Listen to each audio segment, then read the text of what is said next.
Hello everyone, मैं सोहम Kumar. Competition वाला classes में आपका बहुत बहुत स्वागत है।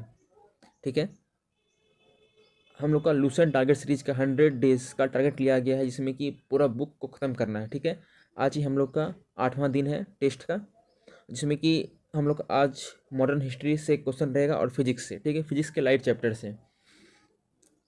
और जो टारगेट दिया जाता है वह हम लोग के होमवर्क सीरीज व्हाट्सएप ग्रुप में अगर जुड़ना चाहते हैं तो आप लोग इस नंबर पर मैसेज करके आप लोग व्हाट्सएप ग्रुप में आप जुड़ सकते हैं। ठीक है, इससे आपको पता चलेगा कि कितना पढ़ना है और कितना से अगले टेस्ट में क्वेश्चन रहेगा। ठीक है, तो आप लोग इस नंबर से आप लोग जुड़ सकते हैं। और अब हम लोग अपने अगले प्रश्न पर आते हैं। ये प्रत्येक दिन टेस्ट हो रहा है, तो आप लोग अगर दूर से हैं तो ऑनलाइन वगैरह से आप लोग यहाँ से टेस्ट दे सकते हैं। इससे आप लोग की तैयारी बेहतर होगी। ठीक है, चलिए अब हम लोग अपने प्रश्न पर आते हैं, और प्रश्न के साथ साथ हम लोग थोड़ा डिटेल व्याख्या भी देखते जाएंगे। ठीक है, तो देखिए पहला प्रश्न है, जापान ने अंडमान और निकोबार द्वीप सुभाष चंद्र बोस को कब सौंपे।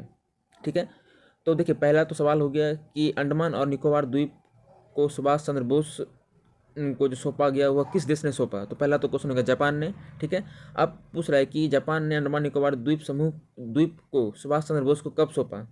ठीक है, तो ये डेट देखिए अब आपको ये कब सौंपा था। आपका ऑप्शन नंबर है 8 नवंबर 1942, 8 नवंबर 1943, 8 दिसंबर, 8 जनवरी। इस तरह से करके आपका ऑप्शन है, तो आप लोग इसका जवाब दीजिए। तो इसका जवाब आप लोग दे दिए होंगे। ये 8 नवंबर 1943 को ये सौंपा था। ठीक है, 8 नवंबर 1943 को जापान ने अंडमान और निकोबार द्वीप सुभाष चंद्र बोस को सौंप दिया था। अब देखिए सुभाष चंद्र बोस ने इस द्वीप का नाम क्या रखा था। तो देखिए अंडमान का नाम रखा था शहीद द्वीप। ठीक, और निकोबार का रखा था स्वराज द्वीप। ठीक, स्वराज द्वीप। ठीक है, ये हो गया। अब हम लोग अगले प्रश्न पर आते हैं। सुभाष चंद्र बोस ने शहीदी दिवस कब मनाया था। सुभाष चंद्र बोस ने शहीदी दिवस कब मनाया था। तो ऑप्शन नंबर ए है 15 अगस्त 1945, 22 सितंबर 1944, 23 जनवरी, 26 जनवरी। तो ये चार ऑप्शन है, आप लोग चारों में से बताइए कौन सा हो जाएगा। तो इसका जवाब आप लोग दे दिए होंगे और मन ही मन सोच भी लिए होंगे, जो अभी ये फर्स्ट टाइम वीडियो देख रहे हैं। और हाँ, ये हम लोग का टोटल जो पिछला 7 वीडियो है वो इसी चैनल के आपको प्ले लिस्ट में आपको मिल जाएगा। ठीक है, आप लोग वहाँ से ज़रूर देखें। तो देखिए इसका option number A B C D में कौन सा हो जाएगा। तो ऑप्शन नंबर बी, 22 सितंबर 1944 को सुभाष चंद्र बोस ने शहीदी दिवस मनाया था। ठीक है, अब देखिए, अब अगर हम लोग जानते हैं कि सुभाष चंद्र बोस का जन्म कहाँ हुआ था और कब हुआ था, तो सुभाष चंद्र बोस का जन्म 23 जनवरी 1897। ठीक, कहाँ पर, उड़ीसा के कटक में हुआ था। ठीक है, कहाँ हुआ था, उड़ीसा के कटक में। ठीक है, और इसकी मृत्यु जो है ये टोक्यो जाते हुए, यानी कि जापान की राजधानी जो टोक्यो है, टोक्यो जाते हुए फॉर्मोसा द्वीप के बाद हवाई जहाज़ में अचानक कोई घटना होने के कारण, यानी कि आग लग जाने के कारण सुभाष चंद्र बोस की मृत्यु 18 अगस्त 1945 को हो गई थी। ठीक है, 18 अगस्त 1945 को हो गई थी। लेकिन ये जो दुर्घटना, इसका कोई साक्ष्य नहीं है। ठीक है, चलिए नेक्स्ट प्रश्न देखते हैं हम लोग। अगला प्रश्न, नेताजी सुभाष चंद्र बोस की विमान दुर्घटना की तारीख क्या थी। तो अभी हम लोग ने जस्ट डिस्कस किया 18 अगस्त 1945। ठीक है, और यह कहाँ हुआ था, तो जापान की राजधानी टोक्यो जाते हुए फॉर्मोसा द्वीप के बाद। ठीक है, ये अचानक विमान में आग लग जाने से सुभाष चंद्र बोस जी की मौत हुई थी, लेकिन इसका कोई साक्ष्य नहीं है। ठीक है, ऑप्शन नंबर बी इसका ये बिल्कुल सही हो जाएगा। ठीक है, चलिए नेक्स्ट प्रश्न है आपका क्वेश्चन नंबर 4। आज़ाद हिंद फौज के किन अधिकारियों पर लाल किले में मुकदमा चलाया गया था। ऑप्शन नंबर पी के सहगल, गुरुदयाल सिंह ढिल्लों और शाहनवाज खान, बी भगत सिंह, सुखदेव राजगुरु, महात्मा गांधी, सरदार पटेल नेहरू, और बीजी तिलक, बिपिन चंद्र पाल और लाला लाजपत राय। तो अगर आप लोग हिस्ट्री अगर अच्छे से पढ़े होंगे, तो अगर लूसेंट अगर आप अच्छे से पढ़े होंगे, जो टारगेट दिया गया आपसे एक भी प्रश्न गलत हो ही नहीं सकता है। ठीक है, तो देखिए ये बीजी तिलक का तो 1920 के आसपास हो गया था मृत्यु, तो ये होगा ही नहीं, ऐसे भी ये ख़त्म। और ये महात्मा गांधी तो होगा नहीं, इसका तो पहले ही 1931 में ही इसे फांसी दे दी गई थी 23 जनवरी को। ठीक है, तो बताइए अब इसमें कौन सा हो जाएगा। ऑप्शन नंबर ए। ठीक है, पी के सहगल, गुरुदयाल सिंह ढिल्लों और शाहनवाज खान। ठीक है, तो ये इसे राजद्रोह का आरोप लगा करके दिल्ली के लाल किले में इसे नवंबर 1945 में मुकदमा चलाया गया था। कब, नवंबर 1945 में मुकदमा चलाया गया था। ठीक है, और इसके बाद अगर हम बात करते हैं तो वायसराय ने इसकी सज़ा माफ़ कर दी थी। ठीक है, वायसराय ने इसकी सज़ा माफ़ कर दी थी। चलिए, और इसके अगर पैरवी का अगर बात करते हैं, इसका अगर पैरवी का बात करते हैं तो पैरवी किसने किसने किया था, तो भूला भाई देसाई, ठीक, और JL नेहरू, तेज बहादुर सप्रू और अरुणा आसफ अली, ठीक है। इस तरह से इन लोगों ने और KN काटजू ने इसकी पैरवी की थी, ठीक है। और इन सभी बेंच का नेतृत्व किसने किया था, तो भोला भाई देसाई ने नेतृत्व किया था, ठीक है। चलिए नेक्स्ट प्रश्न, भारतीय नौसेना विद्रोह की शुरुआत कब हुई थी। भारतीय नौसेना विद्रोह की शुरुआत कब हुई थी, 18 फरवरी 1946, 22 फरवरी, 15 अगस्त, 26 जनवरी। तो इसका जवाब आप लोग दे दिए होंगे। तो देखिए, नौसेना विद्रोह की जो शुरुआत थी वह 18 फरवरी 1946 को हुई थी, ठीक है। 18 फरवरी 1946 को हुई थी।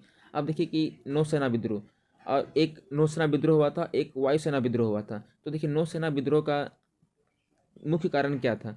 देखिए, नौसेना विद्रोह का मुख्य कारण क्या था, क्या कि नस्लीय भेदभाव और खराब भोजन के प्रतिवाद में इन्होंने हड़ताल किया था, ठीक है। और इस कारण से ये सब नौसेना विद्रोह हुआ था, ठीक है। चलिए नेक्स्ट प्रश्न आते हैं हम लोग। और अगर हल्का इसमें डिटेल अगर हम देखें तो 19 फरवरी को कराची में हिंदुस्तान नामक जहाज के नाविकों ने भी हड़ताल किया था, ठीक है। और इन्होंने दमनपूर्वक फिर आत्मसमर्पण भी कर दिया था। इसमें 6 नाविक मारे गए थे। और नौसेना विद्रोह में जो नारा जो दिया गया था वह इनकलाब जिंदाबाद, ठीक, जय हिंद, हिंदू मुस्लिम एक हो, ब्रिटिश साम्राज्यवाद मुर्दाबाद, और इस तरह के नारे लगाए गए थे, ठीक है। और इनके साथ इनके प्रदर्शन में 3 तरह के झंडे थे, ठीक है। तो पहला झंडा था आपका कांग्रेस का, ठीक। उसके बाद बीच में जो झंडा था वह था कम्युनिस्ट पार्टी का। और तीसरा जो झंडा था वह मुस्लिम लीग का झंडा था, ठीक है। कांग्रेस का कांग्रेस का तिरंगा, और लीग का हरा झंडा, और कम्युनिस्ट पार्टी का लाल झंडा, ठीक है। तो ये सब हम लोग को ये पूछ दिया जाता है कि भारतीय नौसेना विद्रोह में या फिर शाही नौसेना विद्रोह में जो हरा रंग का झंडा किनका था, तो मुस्लिम लीग का था। लाल झंडा कम्युनिस्ट पार्टी का था, जो अभी भी आप लोग वर्तमान में देख सकते हैं। और ये कांग्रेस का तिरंगा, ठीक है। चलिए नेक्स्ट प्रश्न, कैबिनेट मिशन भारत कब पहुंचा था। कैबिनेट मिशन भारत कब पहुंचा था। तो ऑप्शन आपके सामने है, आप इसका जवाब दे सकते हैं। 24 मार्च 1945, 24 मार्च 1946, 15 अगस्त 1946, 26 जनवरी 1947। तो इसका जवाब आप लोग दीजिए क्या हो जाएगा। तो इसका जवाब आप लोग दे दिए होंगे। क्वेश्चन नंबर 6 का हो जाएगा option number B. Option number B 24 मार्च 1946 को, ठीक है। कैबिनेट मिशन जो है 24 मार्च 1946 को ये भारत पहुंचे थे। और अब देखिए, कैबिनेट मिशन के बारे में हम लोग देख लेते हैं। कैबिनेट मिशन में कौन कौन सदस्य थे। तो इसके शिष्टमंडल में कुल 3 सदस्य थे। इसका एक ट्रिक है PAS। आप लोग एग्जाम में क्यों आप लोग पढ़ क्यों रहे हैं, पास होने के लिए, ठीक है। तो PAS, पैथिक लॉरेंस, ठीक, और AB अलेक्जेंडर, ठीक, और स्टेफोर्ड क्रिप्स। अब इसमें देखिए, लॉरेंस जो है वो क्या था, भारत सचिव थे। लॉरेंस क्या थे, भारत सचिव थे। और स्टेफोर्ड क्रिप्स क्या थे, वो बोर्ड ऑफ ट्रेड के अध्यक्ष थे, ठीक है। और AB अलेक्जेंडर क्या थे, ये नौसेना मंत्री थे, ठीक है। ये आपका कंप्लीट हो गया। चलिए, और कैबिनेट मिशन जो है किसके नेतृत्व में भारत आया था, तो वह पैथिक लॉरेंस के नेतृत्व में वो भारत आए थे, ठीक है। चलिए नेक्स्ट प्रश्न देखते हैं हम लोग। और वह 24 मार्च 1946 को ये भारत पहुंचे थे। यानी कि भारत में कहाँ पहुंचे थे, तो वो दिल्ली पहुंचे थे, ठीक है। मुस्लिम लीग ने सीधी कार्रवाई दिवस कब मनाई थी। यह आपका 17 BPSC का प्रश्न है, ठीक है। मुस्लिम लीग ने कार्रवाई दिवस कब मनाया था, 15 अगस्त 46, 16 अगस्त 46, 18 अगस्त, 26 जनवरी। तो इसका जवाब आप लोग दे दिए होंगे। तो मुस्लिम लीग जो है यह कार्रवाई दिवस ये 16 अगस्त 1946 को मनाया गया था, ठीक है। मुस्लिम लीग ने सीधी कार्रवाई दिवस जो है यह 16 अगस्त 1946 को मनाया था, ठीक है। चलिए नेक्स्ट प्रश्न देखते हैं हम लोग। और इसमें अगर आपको सीधी कार्रवाई दिवस के बदले ये भी दे सकता है कि डायरेक्ट एक्शन डे, ठीक है। डायरेक्ट एक्शन डे ये भी एग्जाम में आपको दे सकता है, ठीक है। डायरेक्ट एक्शन डे वो किसके द्वारा मनाया गया था, तो मुस्लिम लीग के द्वारा 16 अगस्त 1946 को सीधी या प्रत्यक्ष कार्रवाई दिवस यानी कि डायरेक्ट एक्शन डे मनाया गया था, ठीक है। और यह अगर पूछा कि सीधी कार्रवाई दिवस सर्वप्रथम कहाँ मनाया गया था, तो सर्वप्रथम ये कलकत्ता में मनाया गया था, ठीक है। सर्वप्रथम यह कहाँ मनाया गया था, कलकत्ता में मनाया गया था। और उस समय बंगाल में जो है मुस्लिम लीग की सरकार थी, ठीक है। उस समय क्या है, बंगाल में मुस्लिम लीग की सरकार थी, ठीक है। और बंगाल के मुख्यमंत्री कौन थे, तो शहीद सोहरावर्दी थे, ठीक है। उस समय बंगाल के मुख्यमंत्री कौन थे, तो शहीद सोहरावर्दी थे, ठीक है। शहीद सोहरावर्दी थे, ठीक है। चलिए नेक्स्ट प्रश्न। और अगर हम एक फैक्ट के बारे में और देखें कि इसी के कारण ये प्रत्यक्ष सीधी कार्रवाई दिवस के ही कारण बंगाल, बिहार और पंजाब में भयंकर हिंदू मुस्लिम दंगे हुए थे। ठीक है, चलिए नेक्स्ट प्रश्न देखते हैं हम लोग। भारत विभाजन की माउंटबेटन योजना कब प्रकाशित हुई थी? भारत विभाजन की माउंटबेटन योजना कब प्रकाशित हुई थी? 15 अगस्त 46, 3 जून 47, 14 अगस्त 47, 15 अगस्त 47। तो इसका बताइए क्या हो जाएगा। तो देखिए, भारत विभाजन की माउंटबेटन योजना जो है ये आपका 3 जून 1947 को ये प्रकाशित हुई थी। ठीक है, ये माउंटबेटन योजना कब? 3 जून 1947 को प्रकाशित हुई थी। ठीक है, चलिए नेक्स्ट प्रश्न देखते हैं हम लोग। और इसे कांग्रेस कार्य समिति ने कब स्वीकार किया था? तो उसी दिन स्वीकार कर लिया था। ठीक है, जिस दिन ये प्रकाशित हुई और उसी दिन कांग्रेस कार्य समिति ने इसे स्वीकार कर लिया था। ठीक है, चलिए नेक्स्ट प्रश्न। स्वतंत्रता के समय भारतीय राष्ट्रीय कांग्रेस के अध्यक्ष कौन थे? ये भी बहुत इंपॉर्टेंट प्रश्न है।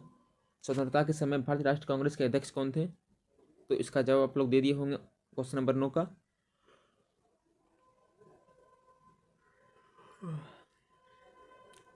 तो देखिए 9 का ऑप्शन नंबर सी, जेवी कृपलानी। ठीक है, स्वतंत्रता के समय जो भारतीय राष्ट्रीय कांग्रेस के जो अध्यक्ष थे वह जेवी कृपलानी थे। इससे पहले कौन थे? अब्दुल कलाम थे, जो कि उसके बाद ये जेवी कृपलानी इसके अध्यक्ष बने थे। ठीक है, चलिए नेक्स्ट प्रश्न। महात्मा गांधी द्वारा हरिजन नामक पत्र किस भाषा में प्रकाशित नहीं किया गया था? बहुत इंपॉर्टेंट प्रश्न है। महात्मा गांधी द्वारा हरिजन नामक पत्र किस भाषा में प्रकाशित नहीं किया गया था? तो देखिए ऑप्शन नंबर ये अंग्रेजी, हिंदी, गुजराती, बंगाली। तो हरिजन नामक पत्र जो है वह बंगाली भाषा में नहीं प्रकाशित किया गया था, यानी कि गुजराती, हिंदी और अंग्रेजी, हिंदी, अंग्रेजी और गुजराती भाषा में प्रकाशित किया गया था, परंतु बंगाली में नहीं प्रकाशित किया गया था। ठीक है, चलिए नेक्स्ट प्रश्न 11। अब हम लोग महात्मा गांधी से संबंधित प्रश्न देखते हैं और कुछ फैक्ट अगर एक्स्ट्रा इसमें देखना चाहें तो देखिए महात्मा गांधी अच्छा ठीक है, एक जो प्रश्न था कि स्वतंत्रता प्राप्ति के समय कांग्रेस के अध्यक्ष कौन थे? जेबी कृपलानी। और उस समय ब्रिटेन के प्रधानमंत्री कौन थे? ठीक है, और किस पार्टी से थे? तो उस समय जो ब्रिटेन के प्रधानमंत्री थे वह उस समय जो ब्रिटेन के प्रधानमंत्री थे, कुछ फैक्ट देख लेते हैं हम लोग एक्स्ट्रा जो कि आपको लोग के लिए इंपॉर्टेंट होगा। उस समय आईएनसी के अध्यक्ष कौन थे? हम लोगों ने अभी जस्ट इसका सवाल भी डिस्कस किया था, तो कृपलानी थे। ठीक, कृपलानी। और ब्रिटेन पीएम कौन थे?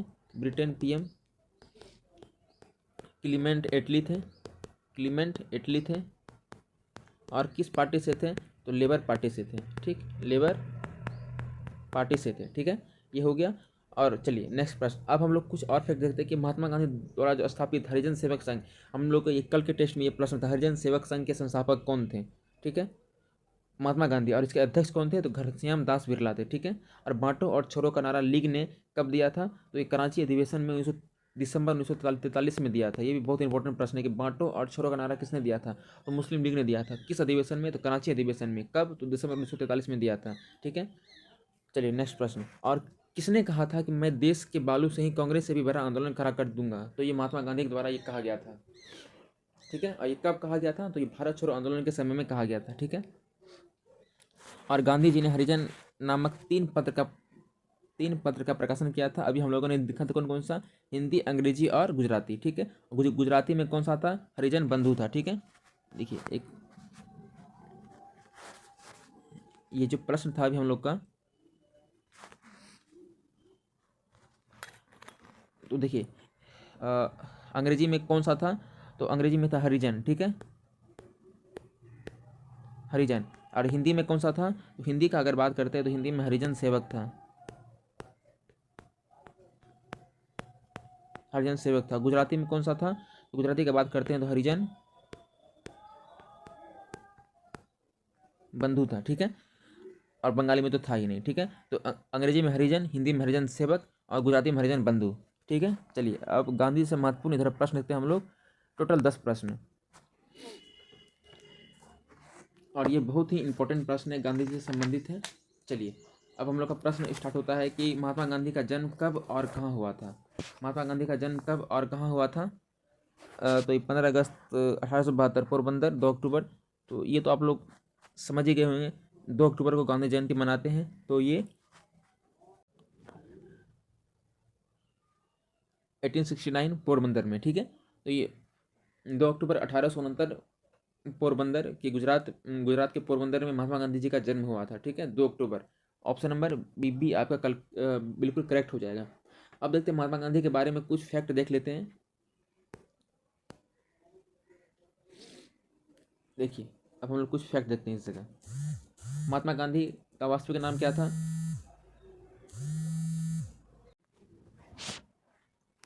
गांधी जी का वास्तविक नाम क्या था?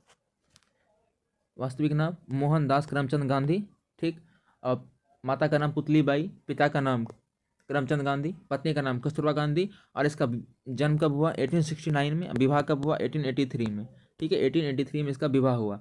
इसके 4 पुत्र थे, हरिलाल, रामदास, मणिलाल, देवदास। ठीक है, और 5वें पुत्र की उपाधि थी जमनालाल बजाज। ठीक है, इन्होंने 5वां पुत्र जमनालाल बजाज को माना था। ठीक है, चलिए। और गांधी जी के निजी सचिव कौन कौन थे? महादेव देसाई और प्यारेलाल।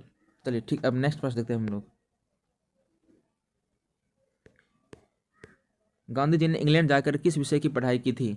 तो ये आप लोग को पता होगा कि गांधी जी ने इंग्लैंड जाकर के वकालत की पढ़ाई की थी। ठीक है, नेक्स्ट प्रश्न 13। महात्मा गांधी ने पहली बार किस देश में रंग भेद नीति का शिकार हुए थे? किस देश में हुए थे?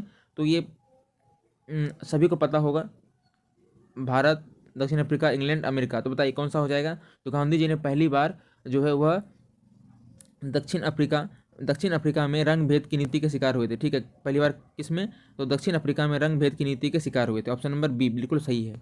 नेक्स्ट प्रश्न। गांधी जी ने दक्षिण अफ्रीका में भारतीयों के अधिकार के लिए किस संस्था की स्थापना की?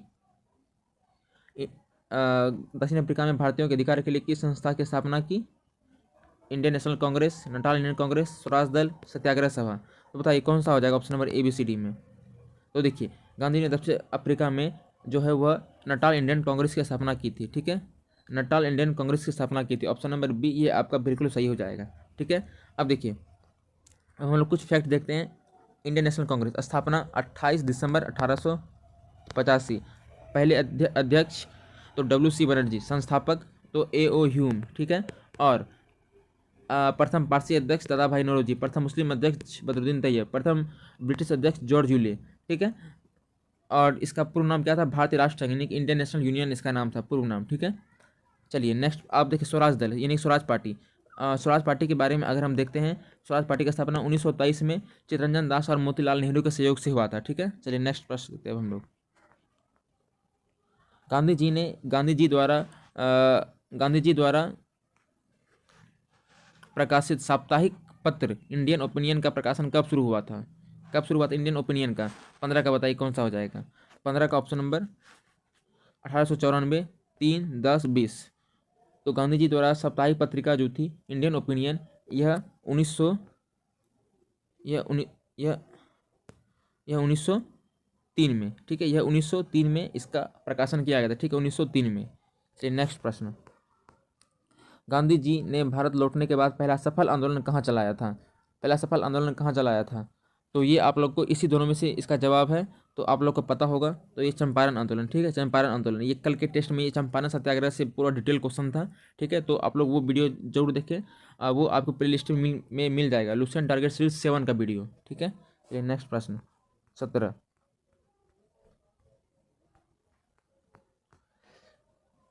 गांधी जी 1930 में गांधी जी द्वारा चलाए गए दांडी मार्च का मुख्य उद्देश्य क्या था? स्वतंत्रता प्राप्ति, नमक कानून तोड़ना, ब्रिटिश सरकार का विरोध और किसानों का समर्थन। तो बताइए कौन सा हो जाएगा? तो ये 17 का ऑप्शन नंबर बी, नमक कानून तोड़ना। ठीक है, नमक कानून तोड़ना। और ये कल के क्वेश्चन में था कि नमक कानून क्या है और कहाँ से कहाँ तक इसकी यात्रा हुई थी, कितनी किलोमीटर हुई थी, दांडी मार्च क्या है, ये सब पूरा डिटेल है। अगर डिटेल अगर ज़्यादा करेंगे तो वीडियो काफ़ी लंबा हो जाएगा। ठीक है, आप लोग वो वीडियो जरूर देखें। नेक्स्ट प्रश्न। गांधी जी की आत्मकथा का क्या नाम है? गांधी जी की आत्मकथा का क्या नाम है? हिंद स्वराज, सत्य के मेरे प्रयोग, महात्मा गांधी की गाथा, सत्याग्रह की कहानी। बताइए 18 का। तो ये भी कल का क्वेश्चन, ये पूरा डिटेल में हुआ था। तो ये क्या हो जाएगा? सत्य के साथ मेरे प्रयोग। ठीक है, तो ये जो साबरमती आश्रम से जुड़ा हुआ था, तो साबरमती आश्रम पर भी कल अच्छा खासा डिटेल हुआ था, आप लोग वो वीडियो जरूर देखेंगे। ठीक है, चलिए नेक्स्ट प्रश्न। 30 जनवरी 1948 को महात्मा गांधी जी की हत्या कहाँ हुई थी? राजघाट, बिरला भवन, सेवा आश्रम और साबरमती आश्रम। ये BPSC का प्रश्न है, तो ये आप लोग को पता होगा कि महात्मा गांधी की हत्या कहाँ हुई थी? तो ये बिरला भवन में हुई थी, ठीक है, बिरला भवन में हुई थी। ऑप्शन नंबर बी आपका बिल्कुल करेक्ट हो जाएगा 19 का। चलिए नेक्स्ट प्रश्न, गांधी जी को राष्ट्रपिता की उपाधि किसने दी थी? ये भी बहुत इंपॉर्टेंट प्रश्न है, ये बिहार दरोगा का ये प्रश्न है, ठीक है। राष्ट्रपिता की उपाधि किसने दी थी? क्वेश्चन नंबर 20 का ऑप्शन नंबर सी, ठीक है, सुभाष चंद्र बोस के द्वारा गांधी जी को राष्ट्रपिता की उपाधि दी गई थी। चलिए नेक्स्ट प्रश्न, गोपाल कृष्ण गोखले के आध्यात्मिक और राजनीतिक गुरु कौन थे?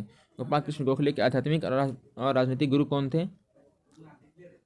ये भी बहुत इंपॉर्टेंट प्रश्न है। तो ये महादेव गोविंद रानाडे, महादेव गोविंद रानाडे ये गोपाल कृष्ण गोखले के आध्यात्मिक गुरु थे, ठीक है, महादेव गोविंद रानाडे। और गोपाल कृष्ण गोखले किसके राजनीतिक गुरु थे? तो महात्मा गांधी के थे, ठीक है। तो इस तरह से आप रिलेट करके कर सकते हैं, महात्मा गांधी के गुरु गोखले, गोखले के गुरु रानाडे, ठीक है। चलिए नेक्स्ट प्रश्न, भारत का बिस्मार्क किसे कहा जाता है? भारत का बिस्मार्क किसे कहा जाता है? नेहरू को, पटेल को, बोस को, शास्त्री को, किसे कहा जाता है? तो ये भारत का बिस्मार्क जो है यह सरदार वल्लभ भाई पटेल को कहा जाता है, ठीक है, सरदार वल्लभ भाई पटेल को भारत का बिस्मार्क कहा जाता है। ऑप्शन नंबर बी ये आपका बिल्कुल करेक्ट हो जाएगा क्वेश्चन नंबर 22 का, ठीक है। चलिए नेक्स्ट प्रश्न, अखिल भारतीय हरिजन संघ की स्थापना किसने की थी? ये तो खैर आप लोग को पता होगा 23 का। तो ये महात्मा गांधी के द्वारा, ये हम लोग डिस्कस भी किए थे, महात्मा गांधी के द्वारा अखिल भारतीय हरिजन संघ की स्थापना की गई थी, ठीक है, ऑप्शन नंबर बी। चलिए नेक्स्ट प्रश्न, नेताजी उपनाम सुभाष चंद्र बोस को सबसे पहले किसने दिया था? ये भी मोस्ट इंपॉर्टेंट प्रश्न है ये, और ये PYQ प्रश्न है, ठीक है, प्रीवियस ईयर में पूछा गया प्रश्न है ये। तो 24 का हिटलर के द्वारा नेताजी सुभाष चंद्र बोस को कहा गया था, ठीक है, और ये सबसे पहले यह उपनाम दिया गया था, ठीक है। सुभाष चंद्र बोस को नेताजी किसने कहा था? हिटलर के द्वारा कहा गया था, ठीक है। और गांधी जी को सर्वप्रथम बापू किसने कहा था? तो सुभाष चंद्र बोस ने कहा था। चलिए नेक्स्ट प्रश्न, और ये अंतिम प्रश्न है हिस्ट्री का, इसके बाद हम लोग फिजिक्स स्टार्ट होगा। बिना ताज का बादशाह किस नेता को कहा जाता है? ये भी बहुत इंपॉर्टेंट प्रश्न है। बिना ताज का बादशाह किसे कहा जाता है? 25 का ऑप्शन नंबर ए, सुरेंद्र नाथ बनर्जी को बिना ताज का बादशाह कहा जाता है। ऑप्शन नंबर ए बिल्कुल करेक्ट हो जाएगा। चलिए अब हम लोग का यहाँ से लाइफ चैप्टर पर आधारित ये MCQ प्रश्न होगा, और ये 26 से 35 नहीं, 26 से 50 तक, ठीक है। चलिए नेक्स्ट प्रश्न, आपका पहला प्रश्न है कि प्रकाश किस रूप में संचरित होता है? यांत्रिक तरंग के रूप में, विद्युत चुंबकीय तरंग के रूप में, ध्वनि तरंग के रूप में, तापीय ऊर्जा के रूप में। तो ये 26 का ऑप्शन नंबर बी हो जाएगा, विद्युत चुंबकीय तरंग के रूप में जो है यह प्रकाश संचरित होता है, ठीक है। ऑप्शन नंबर बी आपका बिल्कुल करेक्ट हो जाएगा, ठीक है। चलिए नेक्स्ट प्रश्न, और इसी में अगर हम लोग हल्का हल्का डिटेल का बात करेंगे तो देखिए, डिटेल का बात करते थोड़ा सा, लाइट चैप्टर का है ये। तो देखिए प्रकाश एक प्रकार की क्या है? ऊर्जा है, ठीक है, जो विद्युत चुंबकीय तरंग के रूप में संचरित होती है, और इसका ज्ञान हमें आंखों द्वारा प्राप्त होता है। इसका तरंग दैर्ध्य जो है वह 3900 एंगस्ट्रम से 7800 एंगस्ट्रम के बीच होता है, ठीक है, ये भी प्रीवियस ईयर पूछा गया, 3900 एंगस्ट्रम से 7800 एंगस्ट्रम के बीच होता है, ठीक है। चलिए अब नेक्स्ट प्रश्न, प्रकाश के कणिका मॉडल को सर्वप्रथम किसने प्रस्तुत किया? प्रकाश के कणिका मॉडल को सर्वप्रथम किसने प्रस्तुत किया? न्यूटन ने, हाइगन्स ने, आइंस्टीन ने, दकार्ते ने। तो 27 का क्या हो जाएगा? तो बताइए 27 का, तो 27 का ऑप्शन नंबर डी, ठीक है, दकार्ते के द्वारा प्रकाश के कणिका मॉडल को सर्वप्रथम प्रस्तुत किया गया था, ठीक है। चलिए अब नेक्स्ट प्रश्न,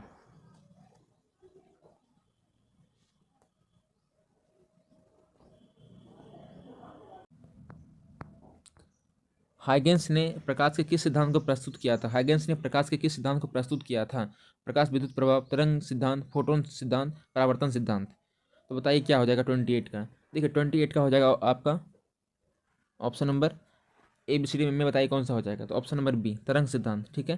प्रकाश ने हाइगेंस ने जो प्रकाश के तरंग सिद्धांत के सिद्धांतों को प्रस्तुत किया, ठीक है, हाइगेंस ने तरंग सिद्धांत प्रकाश के तरंग सिद्धांतों को प्रस्तुत किया था। 28 का ऑप्शन नंबर बी ये आपका बिल्कुल सही हो जाएगा, ठीक है, 28 का ऑप्शन नंबर बी। चलिए नेक्स्ट प्रश्न देखते हैं हम लोग,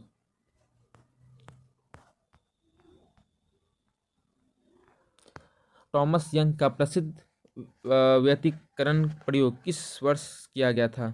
टॉमस यंग का प्रसिद्ध व्यतिकरण प्रयोग किस वर्ष किया गया था? 78, 81, 50, 90।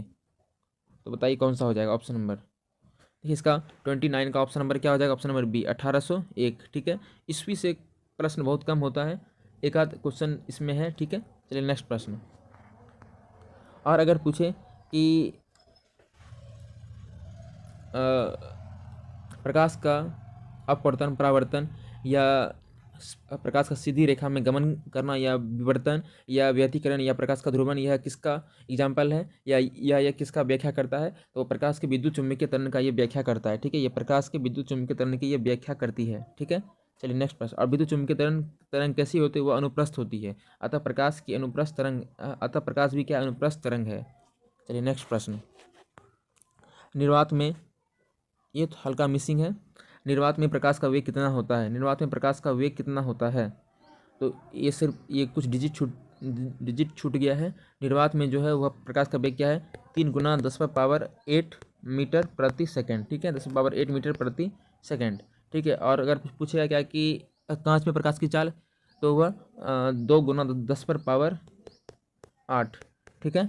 और सर्वाधिक प्रकाश की चाल किस में होती है? वह निर्वात में होती है। चलिए नेक्स्ट प्रश्न। और जल में तो वो 2 गुना 2.5 इंटू 10⁸ तो सर्वाधिक निर्वात में, फिर जल में, फिर कांच में, ठीक है। चलिए नेक्स्ट प्रश्न 31 आपका 31 का प्रश्न है कि प्रकाश की चाल निम्नलिखित में से किस माध्यम में सबसे कम होती है? प्रकाश की चाल निम्नलिखित में से किस माध्यम में सबसे कम होती है? जल, कांच, तारपीन तेल, निर्वात। 31 का, तो ये जो है 31 का क्या हो जाएगा? ऑप्शन नंबर बी, कांच में, ठीक है। अभी हम लोगों ने जस्ट डिस्कस किया था कि सबसे कम किस में होती है, तो कांच में। और कांच के बाद ज़्यादा जल, जल के बाद निर्वात। तो नेक्स्ट प्रश्न। प्रकाश का कौन सा तरंग, कौन सा गुण तरंग सिद्धांत से समझाया नहीं जा सकता, ठीक है। तो बताइए कौन सा हो जाएगा? Option number A B C D में 32 का ऑप्शन नंबर बी, अपवर्तन, ठीक है। चलिए नेक्स्ट प्रश्न। नेक्स्ट प्रश्न है आपका 33 का। आइंस्टीन ने प्रकाश के किस विशेषता को समझाने के लिए फोटोन सिद्धांत प्रस्तुत किया था? फोटोन सिद्धांत को प्रस्तुत किया था। Option number A B C D में बताइए कौन सा हो जाएगा? तो 33 का ऑप्शन नंबर हो जाएगा बी, ठीक है। प्रकाश विद्युतीय प्रभाव, ठीक है, ऑप्शन नंबर बी। चलिए नेक्स्ट प्रश्न। चंद्रमा से परावर्तित प्रकाश पृथ्वी तक पहुंचने में लगभग कितना सेकंड लगता है? ये तो आप लोग दो क्वेश्चन तो ये तो ऐसे ही खत्म हो गया। अब इस दोनों में से होगा, ठीक है। तो देखिए, चंद्रमा से परावर्तित प्रकाश जो पृथ्वी पर पहुंचने में लगभग 1 मिनट 1.28 सेकंड के आसपास लगता है, ठीक है। 1.28 यानी 1.3 सेकंड के आसपास लगता है, ठीक है। लेकिन इसका एग्जैक्ट जो है वह 1.28 सेकंड के आसपास लगता है, ठीक है। 34 का ऑप्शन नंबर ए, ठीक है। 34 का ऑप्शन नंबर ए। और ये सूर्य से पृथ्वी तक आने में प्रकाश ये लगभग 500 सेकंड लगता है। नेक्स्ट प्रश्न।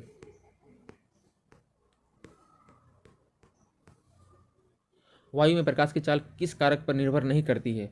वायु में जो है प्रकाश की चाल किस कारक पर निर्भर नहीं करती है?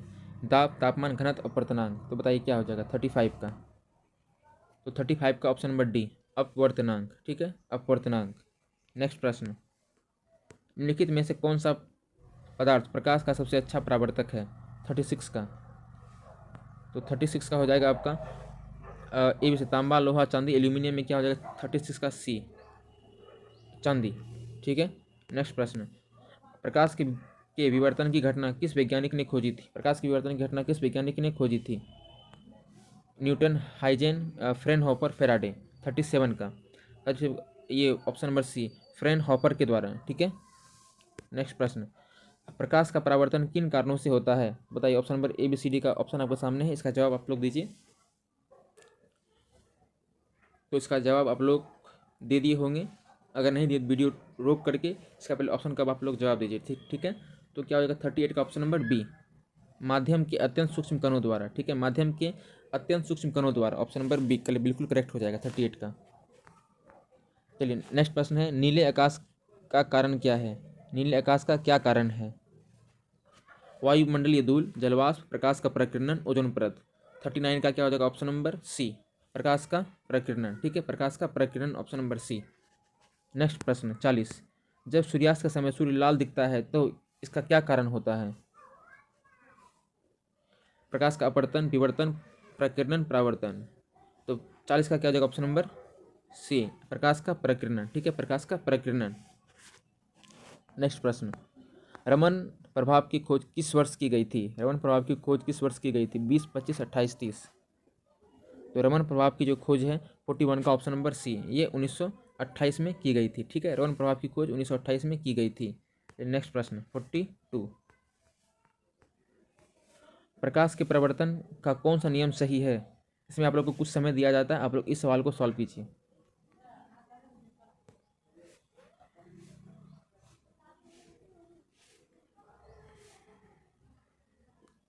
आप लोग जवाब दे दिए होंगे कौन सा नियम सही नहीं है। नहीं है इस पर ये ध्यान देना है, ठीक है, ये नहीं है पर, क्योंकि ये बहुत ज़्यादा मिस्टेक होता है।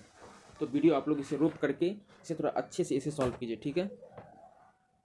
तो ये प्रकाश केवल समतल सतहों, ऑप्शन नंबर सी ये बिल्कुल आपका गलत हो जाएगा कि प्रकाश केवल समतल सतहों पर होता है।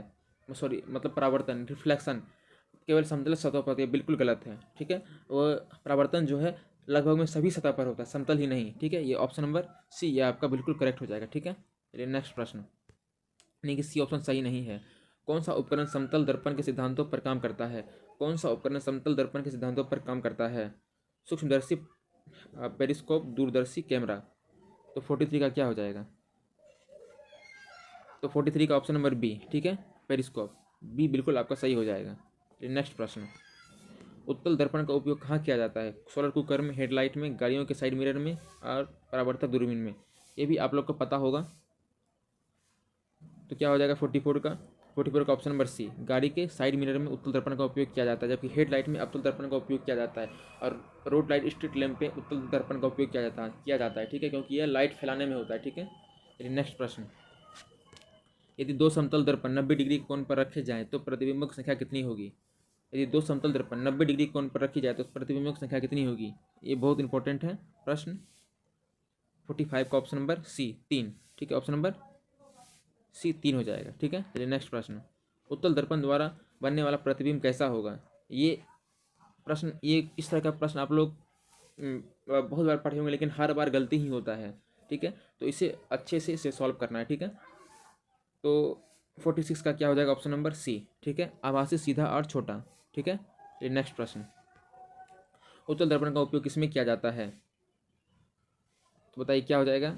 अभी हम लोगों ने डिस्कस किया था 47 का ऑप्शन नंबर सी, कारों के साइड मिरर में। ठीक है, कारों के साइड मिरर में। ये नेक्स्ट प्रश्न, प्रकाश का अपवर्तन किस कारण होता है? प्रकाश का अपवर्तन किस कारण होता है? तो जवाब इसका आप लोग दे दिए होंगे। तो ये जो है 48 का ऑप्शन नंबर ए। ठीक है, प्रकाश के माध्यम बदलने के कारण, प्रकाश का माध्यम बदलने के कारण प्रकाश का अपवर्तन होता है। लास्ट 2 क्वेश्चन है 49, जब प्रकाश की किरण विरल माध्यम से सघन माध्यम में जाती है तो, ये भी बहुत इंपॉर्टेंट प्रश्न है, VVI बहुत ज़्यादा प्रश्न है ये। ठीक है, तो बताइए क्या हो जाएगा? 49 का ऑप्शन नंबर ए, अभिलंब की ओर झुक जाएगी। ठीक है, अभिलंब की ओर झुक जाएगी। ठीक है, अभिलंब की ओर झुक जाएगी, ऑप्शन नंबर ए ये बिल्कुल सही हो जाएगी। और ये जब सघन से विरल में जाएगी तो अभिलंब से दूर हट जाएगी। लास्ट प्रश्न है, अपवर्तन के दौरान निम्नलिखित में से कौन सा अपरिवर्तित रहता है? अपवर्तन के दौरान निम्नलिखित में से कौन सा अपरिवर्तित रहता है? 50 का ऑप्शन नंबर क्या हो जाएगा? ए। ठीक है, ऑप्शन नंबर क्या हो जाएगा? ए, प्रकाश की आवृत्ति। प्रकाश की आवृत्ति कभी चेंज नहीं होती है। ठीक है, तरंगदैर्घ्य, वेग, दिशा वगैरह सब कुछ चेंज होगा, लेकिन आवृत्ति कभी चेंज नहीं होगी। ठीक है, और अब देखिए अगला टारगेट क्या है कि लाइट चैप्टर का जो हल्का सा बचा हुआ है वो और आप लोग जो नंबर्स जो दिया गया है आप लोग इस पर मैसेज करके ज़रूर होमवर्क सीरीज में ऐड हो जाएं, जिससे कि आप लोग को ये नेक्स्ट टेस्ट का क्या टारगेट है वो आप लोग को पता चले। ठीक है, वीडियो अगर अच्छा लगा हो प्लीज़ लाइक सब्सक्राइब जरूर कीजिएगा। धन्यवाद।